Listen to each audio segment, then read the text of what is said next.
All right. So this is the first one of these that I'm doing in a while. First one of Maker's Mirror. And I figured today I'd talk about something that I just finished doing, which is creating a villain for a short story that I'm writing right now.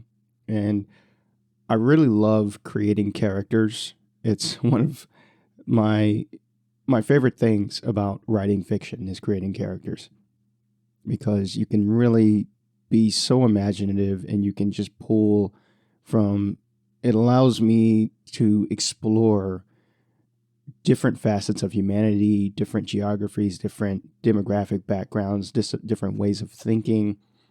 I really enjoy it. And this is going to be an interesting, brief explanation because I'm actually creating these characters with the help of AI.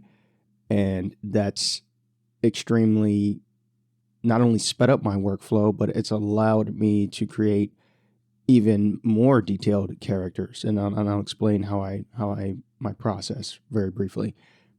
The first part of my process is most characters start out as just a name, and this is of course a normal place to start. And in this case, I had been building up to the introduction of this villain at the end of this story. And so they kind of call him by a name. I had a placeholder name. And then when I hit where he enters, then it's time to flesh him out. My first, that's my alarm. My first stop is my personalized story generator, which I created. And if you're interested, I'll put a link in this podcast episode where you can go and play with it if you want. This is a generator that's specific to the genre that I write in, which is called military game tech fiction. If you don't know what that is, you can go to my website and look up more details about it. But within this generator, I've coded in not only the DNA for creating worlds and whole stories, but also the DNA for a main character, which is very important to any story. So I spin this generator and I just kind of see what comes up. And I won't necessarily use everything that it gives me because sometimes the pieces don't really fit together. But my entire goal with creating characters is to get to where the picture of the character sticks in my mind. And not only what they physically look like, but what they would act like if I met this person in real life, or if you met this person in real life, how would they what everybody kind of leaves an impression when you meet them. It's just the way it is. You remember that, oh, they were the one that wrote the book, or they were the one that was an engineer, or they were the one that seemed really smart because they talked about this particular movie or the way they said certain things.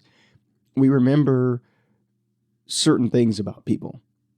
That's just how our minds work as people. But we don't remember the little details, and we remember maybe the little things that they mentioned, but their entire life story you probably don't remember. Even people that are close to you, you know it, but that's not the shorthand. We all have a shorthand for people that we meet.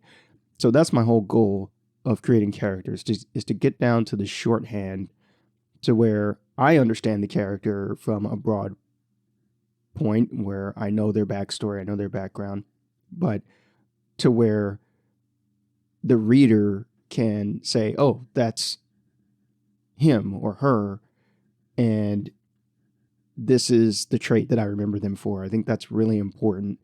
And then if they want to pull on a thread as the story goes on, as the characters learn more about them, as the reader, other characters learn more about the character, and the readers learn more, then they reveal themselves. So let me get back to the creation process. I'm talking about character creation because I really love it. But after I kind of spin the dice and roll the dice on this, I get a list of parameters. And if you go and play with this, you'll see. And so it gives me the raw materials. I get their age, I get their gender, I get a job that they might work, I get physical attributes, everything, even little details down to like how they would fight, right? And I liked including this in there because since I'm dealing with military game tech fiction, combat tends to be because it's basically as in like a video game, right? So in most video games, you end up fighting, even if it's not a physical fight. Maybe it's solving a puzzle or getting to the top of a mountain, some type of objective, right? But I want that option in there. I think that's a cool distinguishing factor that my characters have.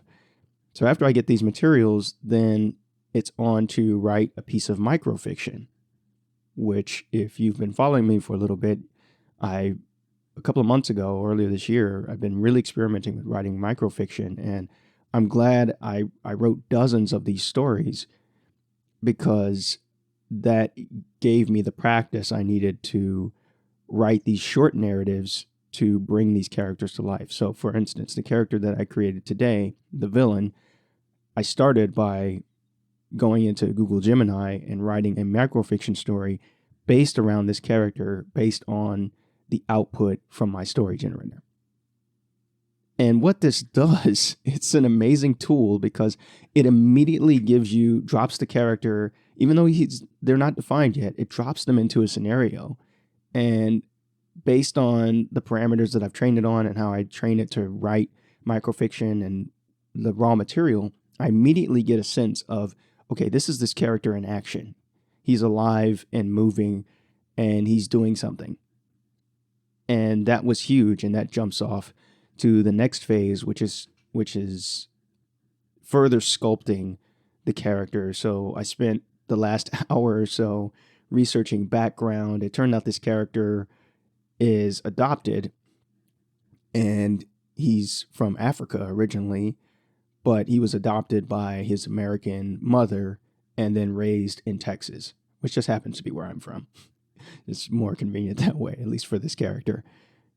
And so that was a cool kind of twist to see these types of things come together and develop the character independently. But then, of course, he has to fit into the existing story world that I've already crafted, because I'm getting very close to the end of the short story that I'm writing. And so obviously there's already a world there. There's already other characters. And then because this short story is a connection between the first book and the second book that I plan to write later this year, there's obviously, the character can't be dropped willy-nilly into the universe, so he has to kind of exist. So those further things kind of shape little factors like his age and his background, because he has to have a certain connection to another character in the story. And at the end of the whole experience, we end up with a character that is equal parts interesting, that fits within the story world, and that was just a blast to write. And if maybe you're a fiction nerd like me as well, and you really enjoy creating characters, but I'd challenge you to, I don't know how you make characters, and let me know maybe how you make characters. Leave it in the comments and what your style is. But even pre-AI, I was really big into, I'm always big into randomness. Just injecting randomness into my creative process is just huge for me, because it allows me to see connections that I wouldn't naturally go for. But here with the AI, it takes it to the next level, just because it's basically completely random. There's no way you're gonna know what the AI is what it's gonna spit out. But by giving it strict parameters and giving it somewhere to jump off of, I know that it's going to be somewhere in the ballpark of something that I'm looking for. And that's my, I guess, long-winded approach to creating characters.